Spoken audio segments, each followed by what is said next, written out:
I used and reviewed the Freebird FlexSeries, then as soon as the Pro version came out, the Freebird FlexSeries Pro, I used and reviewed that, and that was recently. To start off, although these come from the same company, Freebird, they're very different head shavers. About the closest similarities, they come from the same company, plus they come with a shaving kit. Apart from that, they're very different shavers. In the video, I'll compare the features and design of the shavers and point out any pros and cons, and I'll get a side-by-side head shave done to show you how they perform and which one is best. I already know that FlexSeries Pro is a much better head shaver. However, it's still worth comparing because quite a bit of price difference between these. If you need a more in-depth information review on these, I've done a video for both of them, and I've also done a review on the website Shaving Advisor for both of them as well separately, and you can take a look at that in the links in the description. So first things first, what they're going to cost. The FlexSeries, the standard FlexSeries, costs around $40. I'll stick to USA prices, $40. That's come down quite a lot. When I first purchased this, it was around about $65. That's the prices came down quite a bit.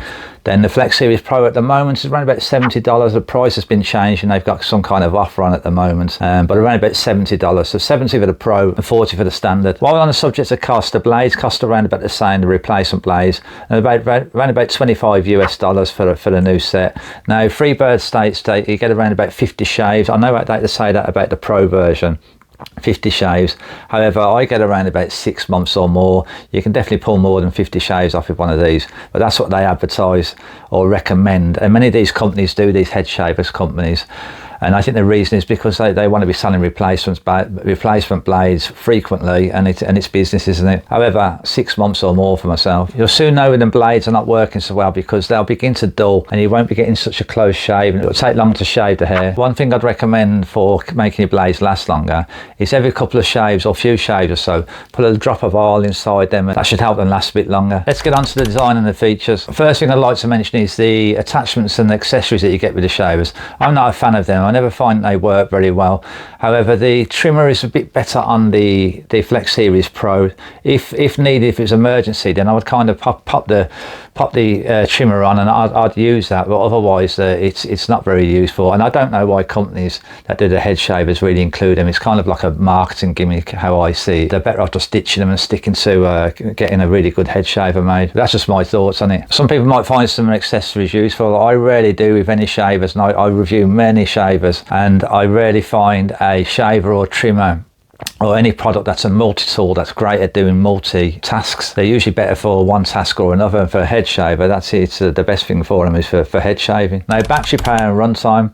So the FlexSeries standard, that has a 600 mAh battery, and the FlexSeries Pro has a 800 mAh battery. Both of them supposedly offer about 90 minutes runtime. I'd say that they are pretty similar and offer around about the same. I get plenty of shaves out of these.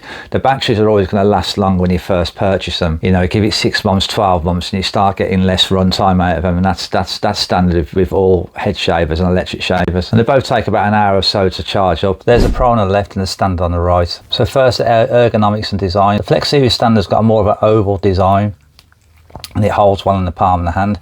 Now, the design of the Pro, I was surprised, it's kind of just a rectangle shape, which I didn't think was a great shape. However, once I've shaven with it was fine, and it holds in the palm of the hand well enough. The shape of the standard seems better, slightly better. Now, the grip on the Pro, this is kind of like a matte finish on there, a special finish which kind of provides some grip. A grip on the side there and a grip on the other side there. That's useful when we're holding it. And the grip on the standard, it's got some plastic coating on there. Now, I just want to show you this next to the Remington Boulder Pro or Remington RX5. Now, these look so similar, don't they? It's almost like they copied it in ways. And you'll see that's the grip on there is very similar as well. The shape is identical, but the grip on the Remington Boulder Pro RX5 is rubberized and much better. This is very plastic, kind of quite cheap. Just the blades on the Pro on the left here, a slightly bigger area. However, the Pro only has 4 rotary blades rather than 5 that the standard version has. However, that doesn't make much of a difference. I mean, I have the Skull Shaver Gold Pro that only has 4 blades as well, and it works just as well as having 5. But I'll show you other advantages that the Pro has in regards to the blades. Now, the blade system on the Pro, these will all flex in and out together whilst going along the various contours of the head. Another great advantage is that these blades also flex independently. Now, the blades on the standard version, they flex quite differently. Each of these will flex, but the actual blades on their own don't flex. They flex independently. And on the standard version as well, the head also flexes. You'll notice this section here rotates and that flexes, which is very useful for shaving along the various contours of the head. However, the Pro version doesn't have that, it's just a solid. Another, however, is that doesn't really matter because of how well the blades flex. As long as it hugs the head well enough and stays along the various contours, that works well enough. Now, just to mention that both of them only come with a USB cord, so you have to attach these to your own adapter, and adapter doesn't come with it. You can attach to devices like a laptop as well. Now, the blade system, I'm not a big fan of the blade system of the standard version, where you've got to pull these out, each one individually, if you want to clean them. Like so, and you've got to take that one out as well then.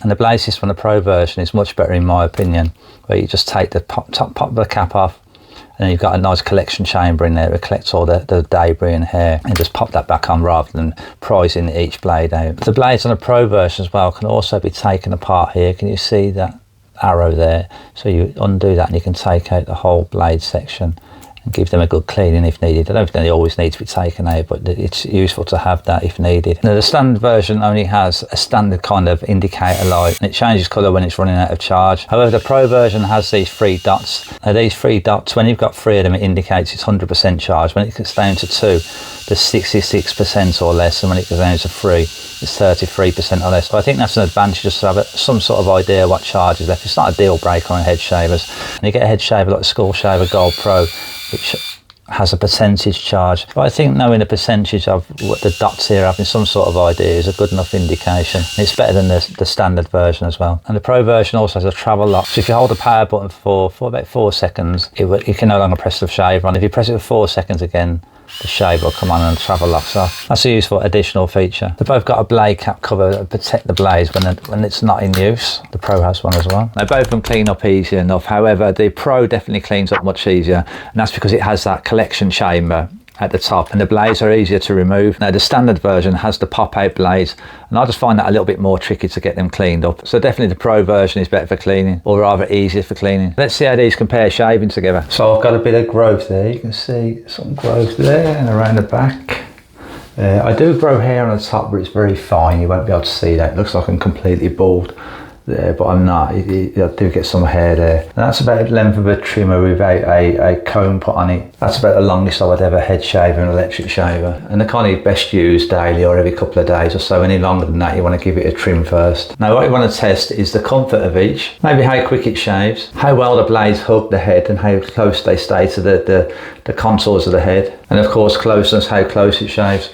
Right, okay, so on the left hand side we did the Pro, and on the right hand side we did the standard version. Let's go for the standard version first.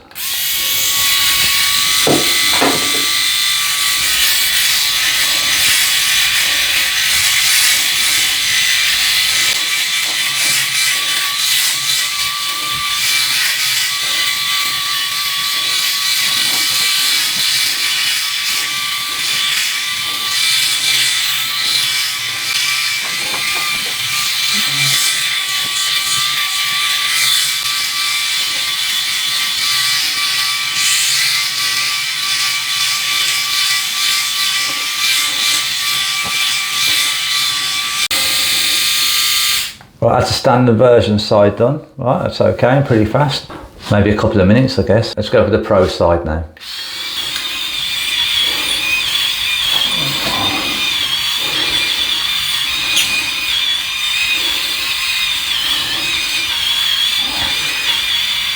And I notice a Pro, it goes along the contours of the head pretty well. Can you see that? There's not much overlap. It's also true with the standard version, there's not much overlap. It kind of hugs the head well enough. And then the Pro also hugs the head well enough.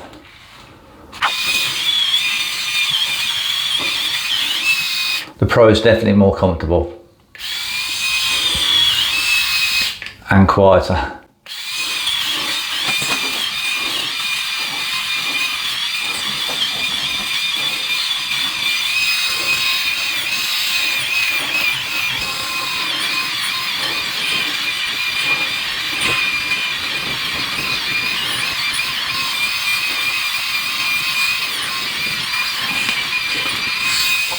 Okay, job done. Right, let me check for closeness. I always get a little bit of stubble left here. You can't always see it.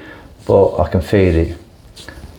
And I've got a bit of that on both sides. Maybe it's slightly better on the Pro side, but the Pro is definitely more comfortable. Any difference in speed? I don't think so. I think they're both as quick as each other. So a speedy job done by both of them. Now on the ergonomics, while I feel that the standard Flex Series holds better in the palm, they're both comfortable and both hold in the hand well. Even the Pro version does. You know, once you adjust to the kind of rectangle shape rather than the oval kind of shape, that's better suited for holding the palm. Job done. All right, head shave done. I'm testing out some products now that will reduce shine and moisturise the head. So I'm just trying out this Bulldog Oil Control Moisturiser, which has witch hazel, smooths and mattifies. So I'm going to slap some of this on. And once the review is live for this, I'll put a link in the description that you can take a look at. It's kind of a creamy stuff. Get that rubbed into the buns. Right, okay, so the Flex Series Pro is definitely a clear winner for me based on its comfort and its design. It's easier to clean. It's just a better shaver overall. However, it's not that bad of a shave, and because it's been reduced to around about $40 in the US, it's not a bad price. So I could see for people who save money, that could be an option. But if I was looking for the better shaver, it would be the Flex Series Pro most definitely. Comfort is important, and the blade system on head shavers. And because we've got all the flex going on with these blades, it does improve the shave. The Pro was slightly closer, possibly, but there was not much between them on that front. Now one of my favourite shavers is the Skull Shaver Pitbull Gold Pro. And one of the reasons for that is for the comfort of the blades and how the blades all flex separately and flex together, just like the Flex Series Pro. So the Flex Series Pro is on par really with the Skull Shaver Gold Pro. Freebird did great on the upgrade for the Pro version. Now you might want to compare these head shavers with other reviews that I've done. So there's a link in the description for the best head shavers roundup on the website shaveadvisor.com. Plus I've got a video for the best head shaves I've used. And I think in 2025 when I do an update of the best head shavers roundup on video, I think the Pro is going to be included in that. I'm going to be using it a little bit more, see how I get on with it. I've used it for about six weeks or so now, and see if I'll put it on the next video roundup in 2025. 2025 is only just around the corner. Do hit the subscribe button if you want to stay up to date with the next head shaver review that comes out, or any other reviews. Till next time guys, thanks for watching and have a great day.